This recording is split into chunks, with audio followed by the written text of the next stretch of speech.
നമസ്കാരം. ഏവർക്കും മന്ത്രാക്ഷരിയിലേക്ക് സ്വാഗതം. പ്രസിദ്ധമായ ശ്രീ ചോറ്റാനിക്കര ക്ഷേത്രത്തിന്റെ ഐതിഹ്യ കഥ കേൾക്കാം. വിദ്യാസമ്പന്നരുടെ നാടായ കേരളത്തിൽ വിദ്യാഭഗവതിയായ സരസ്വതി ദേവിയുടെ ഒരു ക്ഷേത്രം പോലും ഇല്ലാത്തതിനാൽ വളരെയധികം ദുഃഖിച്ച ആദി ശങ്കരാചാര്യർ ദേവീ പ്രീതിക്കായി കുടജാദ്രിയിൽ പോയി തപസ്സിരുന്നു. ഏറെ കാലത്തെ തപസ്സിനൊടുവിൽ അദ്ദേഹത്തിനു മുൻപിൽ പ്രത്യക്ഷയായ സരസ്വതി ദേവിയോട് അദ്ദേഹം തൻ്റെ ആഗ്രഹമുണർത്തിച്ചു. തൻ്റെ വാസസ്ഥാനമായ കൊല്ലൂർ മൂകാംബിക ക്ഷേത്രം വിട്ടുപോകാൻ ഭഗവതി ആദ്യം വിസമ്മതിച്ചുവെങ്കിലും ഭക്തനായ ശങ്കരാചാര്യരുടെ ആഗ്രഹത്തിൽ ഒടുവിൽ ദേവി പ്രസാദിച്ചു. അങ്ങനെ കൊല്ലൂർ മൂകാംബികയിൽ നിന്ന് ദേവിയും ശങ്കരനും കേരളത്തിലേക്ക് യാത്രയാരംഭിച്ചു.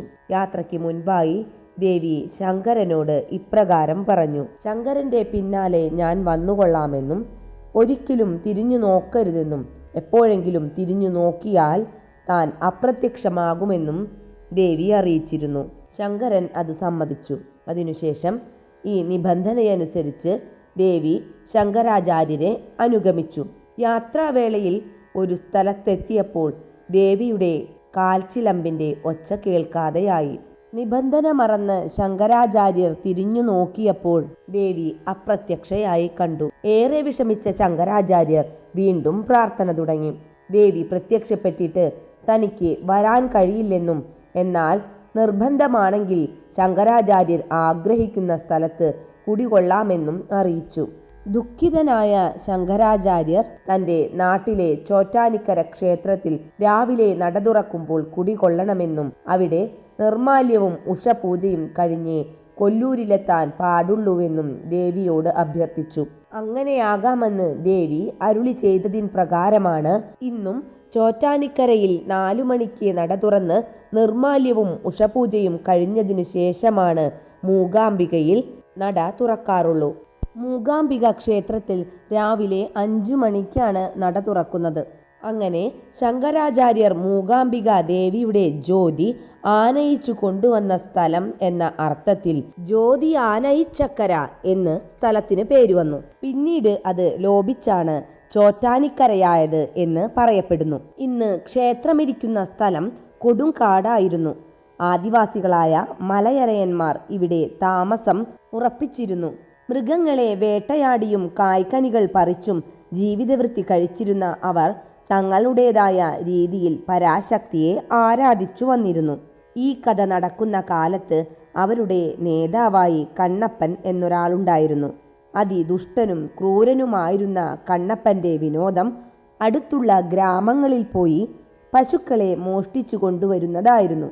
മാത്രവുമല്ല, അവയിൽ ഏറ്റവും ലക്ഷണമൊത്ത ഒന്നിനെ അയാൾ കാളിക്ക് ബലി കൊടുക്കുകയും അതിൻ്റെ മാംസം അനുചരന്മാർക്ക് വീതിച്ചു കൊടുക്കുകയും ചെയ്യും. കഥ നടക്കുന്ന കാലമായപ്പോഴേക്കും കണ്ണപ്പന്റെ ഭാര്യ മരിച്ചു കഴിഞ്ഞിരുന്നു. അയാൾക്ക് അപ്പോൾ സ്വന്തമെന്ന് പറയാൻ ഒരു മകളെ അപ്പോഴുണ്ടായിരുന്നുള്ളൂ.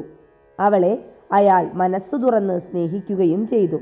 തൻ്റെ അച്ഛൻ നടത്തുന്ന മൃഗബലിയെ മനസ്സുകൊണ്ട് എതിർത്തിരുന്നെങ്കിലും ഉഗ്രപ്രതാപിയായ അച്ഛനോട് അതിനെപ്പറ്റി സംസാരിക്കാൻ അവൾക്ക് ധൈര്യമുണ്ടായിരുന്നില്ല. ഒരു ദിവസം ഇവരുടെ കുടിലിലേക്ക് ഒരു പശു കടന്നു വന്നു. അതീവ തേജോമയമായിരുന്നു അതിൻ്റെ മുഖം. ഈ പശുവിനെ കാണാനിടയായ കണ്ണപ്പന്റെ മകൾ അതിനെ സ്വന്തമാക്കി വളർത്താൻ തുടങ്ങി.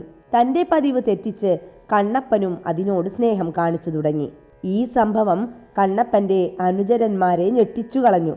എന്നാൽ അവർക്കും ഒന്നും പറയാനാകുമായിരുന്നില്ല. അങ്ങനെ കുറച്ചുകാലം കടന്നുപോയപ്പോൾ കണ്ണപ്പന് നാട്ടിൽ പശുക്കളെ കിട്ടാതായി തുടങ്ങി. ഗത്യന്തരമില്ലാതെ അയാൾ തൻ്റെ മകൾ വളർത്തുന്ന പശുവിനെ തന്നെ ബലി കൊടുക്കാൻ തീരുമാനിച്ചു. എന്നാൽ ഈ സംഭവമറിഞ്ഞ മകൾ ഓടി വന്ന് പശുവിനെ ബലി കൊടുക്കരുതെന്നും പകരം തന്നെ ബലി കൊടുത്താൽ മതിയെന്നും പറഞ്ഞു.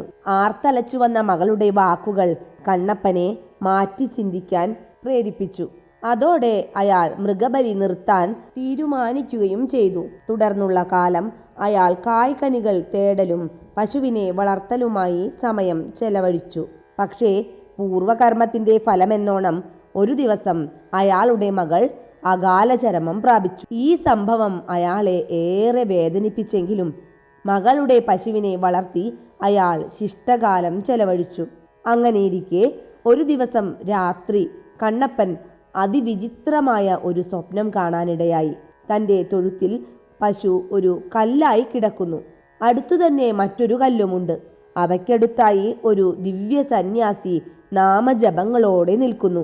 ഇത്രയുമായിരുന്നു സ്വപ്നം. പിറ്റേ ദിവസം രാവിലെ വന്നു നോക്കുമ്പോൾ സ്വപ്നം യാഥാർത്ഥ്യമായതായി കണ്ടു.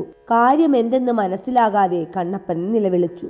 അപ്പോൾ അവിടെ വന്ന ദിവ്യ സന്യാസി കണ്ണപ്പനോട് ഇപ്രകാരം പറഞ്ഞു: കണ്ണപ്പ, നീയൊരു പുണ്യപുരുഷനാണ്. സാക്ഷാൽ മഹാലക്ഷ്മിയാണ് ഇത്രയും കാലം നിന്നോടൊപ്പം പശുവായി ജീവിച്ചു പോന്നത്. അടുത്ത് മറ്റൊരു ശില നോക്കൂ, അത് സാക്ഷാൽ മഹാവിഷ്ണുവാണ്. നിത്യവും നീ ഇവിടെ ആരാധന നടത്തുക. കാലാന്തരത്തിൽ ഇവിടെ ഒരു മഹാക്ഷേത്രം ഉയർന്നുവരും. അന്ന് നിന്റെ ഈ ജന്മത്തിലെ പുണ്യം കാരണം വീണ്ടും ഇവിടെ വരാനിടയാകും. ഇത്രയും പറഞ്ഞ ശേഷം ആ ദിവ്യ സന്യാസി അപ്രത്യക്ഷനായി. അദ്ദേഹം വേദവ്യാസ മഹർഷിയുടെ പിതാവും ഹോരാശാസ്ത്രത്തിന്റെ പിതാവുമായ പരാശര മഹർഷിയാണെന്ന് വിശ്വസിച്ചു വരുന്നു. വിവരം മനസ്സിലാക്കിയ കണ്ണപ്പൻ അനുചരന്മാർക്കൊപ്പം തൊഴുത്ത് വൃത്തിയാക്കുകയും ആരാധന തുടങ്ങുകയും ചെയ്തു. തുടർന്നുള്ള കാലം മുഴുവൻ അവർ ഭക്തി പുരസരം പൂജകൾ നടത്തിപ്പോന്നു. ഒടുവിൽ അവരുടെ ഭക്തിയിൽ സംപ്രീതരായ ലക്ഷ്മി നാരായണന്മാർ അവർക്ക് ദർശനം നൽകുകയും കാലാന്തരത്തിൽ അവിടെ തങ്ങളുടെ ഒരു മഹാക്ഷേത്രം ഉയർന്നു വരുമെന്ന് അരുൾ ചെയ്യുകയും ചെയ്തു. കാലം കുറെ കടന്നുപോയി. അതിനിടയിൽ കണ്ണപ്പനും അനുചരന്മാരും കാലയവനികയ്ക്കുള്ളിൽ മറഞ്ഞു. അവർ പൂജിച്ചിരുന്ന ലക്ഷ്മി നാരായണ ചൈതന്യം ആരുടെയും ശ്രദ്ധയിൽപ്പെടാതെ കാടുപിടിച്ചു കിടന്നു. അടുത്തുള്ള ഗ്രാമങ്ങളിൽ പുതിയ മനുഷ്യവിഭാഗങ്ങൾ താമസമാക്കുകയും അവർ പുതിയ ജീവിതക്രമം ചിട്ടപ്പെടുത്തിയെടുക്കുകയും ചെയ്തു. അങ്ങനെയിരിക്കെ ഒരു ദിവസം ഇവിടെ പുല്ലു ചെത്താനായി കുറച്ച് പുലയ സ്ത്രീകൾ വന്നു. അവരുടെ സംഘത്തിലെ ഒരുവൾ തൻ്റെ അരിവാളിന് മൂർച്ച കൂട്ടാനായി അടുത്തുള്ള കല്ലിൽ ഉരച്ചു നോക്കിയപ്പോൾ അവിടെ രക്തപ്രവാഹമുണ്ടായി. ഈ കാഴ്ച കണ്ട് അവൾ ഭയന്നു നിലവിളിച്ചു. ഉടനെ തന്നെ സംഘത്തിലെ മറ്റുള്ളവർ അവിടുത്തെ നാട്ടുപ്രമാണിയും താന്ത്രികാചാര്യനുമായിരുന്ന എടാട്ട് നമ്പൂതിരിയെ ഈ വിവരമറിയിച്ചു. അദ്ദേഹം ഉടനെ തന്നെ മറ്റു പ്രമാണിമാർക്കൊപ്പമെത്തി. ഒരു ജ്യോത്സ്യർ കൂടിയായിരുന്ന എടാട്ട് നമ്പൂതിരി പ്രശ്നം വച്ചപ്പോൾ വർഷങ്ങൾക്ക് മുമ്പ് കണ്ണപ്പൻ പൂജിച്ചിരുന്ന അതേ ലക്ഷ്മി നാരായണ വിഗ്രഹങ്ങൾ തന്നെയാണ് അവയെന്ന് കണ്ടെത്തി. നമ്പൂതിരി ഉടനെ തന്നെ ആദ്യം കണ്ട ചിരട്ടയിൽ നിവേദ്യം സമർപ്പിച്ചു. ഇതുമൂലം ഇന്നും രാവിലെ നിവേദ്യം ചിരട്ടയിലാണ് നൽകുന്നത്. അങ്ങനെ പഞ്ചപ്രകാരങ്ങളോടുകൂടിയ ഒരു മഹാക്ഷേത്രം അവിടെ ഉയർന്നു വന്നു. പിന്നീട് എടാട്ട് നമ്പൂതിരിയായിരുന്നു അവിടുത്തെ ശാന്തിക്കാരനായത്. ആ ക്ഷേത്രമാണ് ഇന്ന് പ്രസിദ്ധമായ ചോറ്റാനിക്കര ശ്രീ ഭഗവതി ക്ഷേത്രം. ഇന്ന് ചോറ്റാനിക്കരയമ്മയുടെ ശ്രീകോവിൽ സ്ഥിതി ചെയ്യുന്ന സ്ഥലമായിരുന്നു കണ്ണപ്പന്റെ കുടിൽ നിന്നിരുന്ന സ്ഥലം. കണ്ണപ്പന്റെ തൊഴുത്ത് നിന്നിരുന്ന സ്ഥലമാണ് നാലമ്പലത്തിനു പുറത്ത് തെക്കുഭാഗത്ത് സ്ഥിതി ചെയ്യുന്ന പവിഴമല്ലിത്തറ. ആദ്യമായി ദേവി കുടികൊണ്ട ഭാഗമായതിനാൽ ഇവിടം ഇന്ന് ശ്രീമൂലസ്ഥാനം എന്ന പേരിൽ അറിയപ്പെടുന്നു. ഇവിടെ കുടികൊണ്ട വിഗ്രഹങ്ങൾ കാലാന്തരത്തിൽ വടക്കോട്ടു മാറുകയായിരുന്നുവെന്നാണ് കഥ. കണ്ണപ്പന്റെ ഗുരുതിത്തറയായിരുന്നു ഇന്നത്തെ കീഴ്ക്കാവ് ക്ഷേത്രം. ഇവിടെ ഗുരുതി പൂജ നടത്തുന്നത് ഈ ഒരു സങ്കല്പം കൂടി വച്ചാണ്. ചോറ്റാനിക്കര ക്ഷേത്രത്തിലെ അതിവിശേഷമായ മകം തൊഴൽ നടക്കുന്ന ചടങ്ങ് തുടങ്ങുവാൻ കാരണമായ ഒരു കഥയുണ്ട്. ഇതേ കഥ തന്നെയാണ് ക്ഷേത്രത്തിന്റെ കിഴക്കുഭാഗത്ത് താഴ്ചയിൽ കാണപ്പെടുന്ന കീഴ്ക്കാവ് ക്ഷേത്രത്തിന്റെ ഉത്ഭവത്തിനും കാരണം. അതിങ്ങനെയാണ്.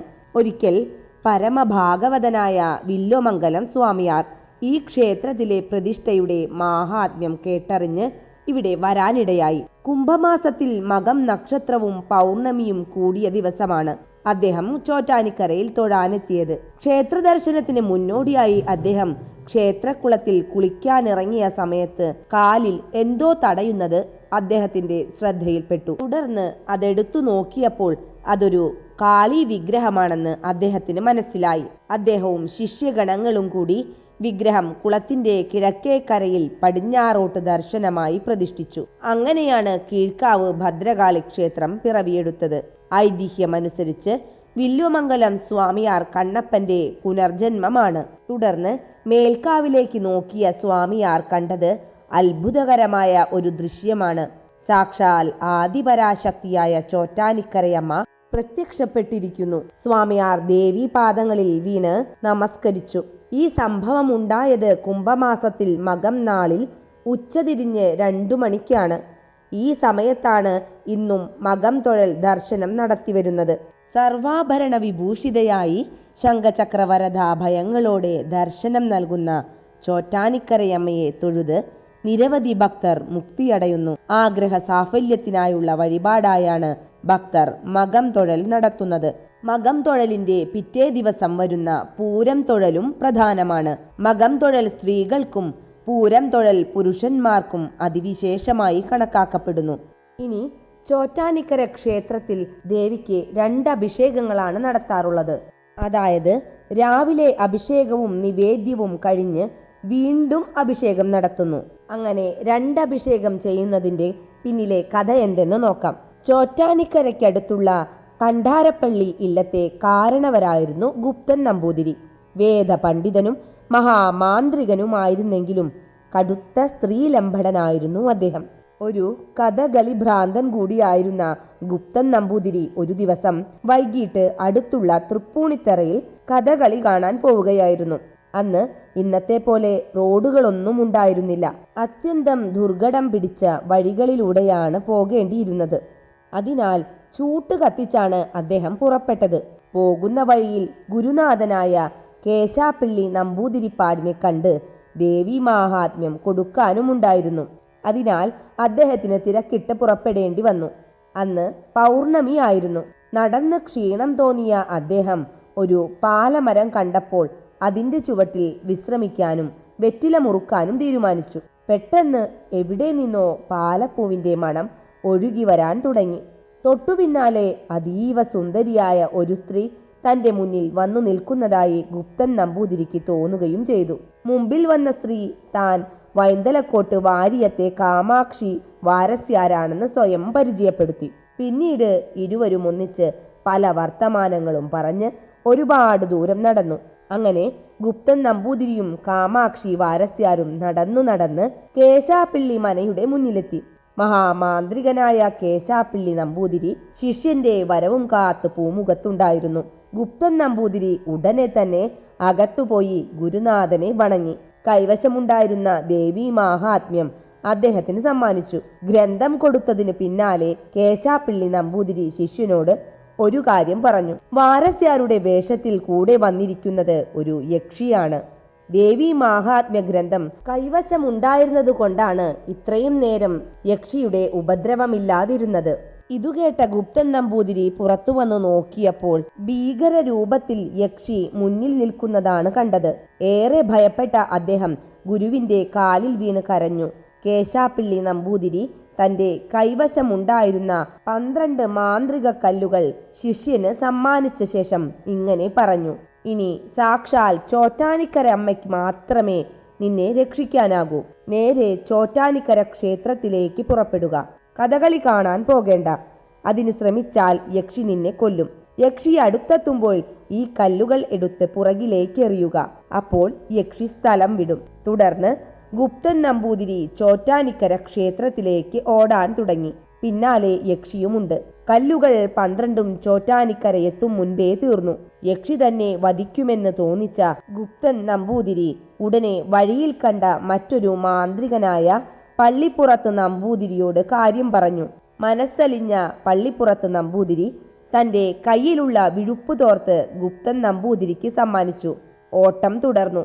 അധികം കഴിയും മുമ്പ് തന്നെ ഗുപ്തൻ നമ്പൂതിരി ചോറ്റാനിക്കര ക്ഷേത്രത്തിന്റെ തെക്കേ നടയിലെത്തി. അപ്പോൾ സമയം 7:30 വെളുപ്പ് കഴിഞ്ഞിരുന്നതിനാൽ ക്ഷേത്ര നട തുറന്നിരുന്നു. നിർമാല്യവും അഭിഷേകവും മലർ നിവേദ്യവും കഴിഞ്ഞ സമയമായിരുന്നു അത്. കൈവശമുണ്ടായിരുന്ന വിഴുപ്പ് തോർത്ത് പുറത്തെറിഞ്ഞ് ക്ഷേത്രത്തിലേക്ക് കടക്കാൻ നോക്കിയ ഗുപ്തൻ നമ്പൂതിരിയെ യക്ഷി പിടിച്ചു വലിക്കാൻ ശ്രമിച്ചു. അപ്പോൾ ശ്രീലകത്തുനിന്ന് ചോറ്റാനിക്കരയമ്മ ഭദ്രകാളി രൂപത്തിൽ ഇറങ്ങി വന്ന് തന്റെ പള്ളിവാളെടുത്ത് യക്ഷിയുടെ തലവെട്ടി തല തെക്കേ കുളത്തിലേക്ക് എറിഞ്ഞു. ആ കുളം ഇന്നും രക്തക്കുളം എന്നറിയപ്പെടുന്നു.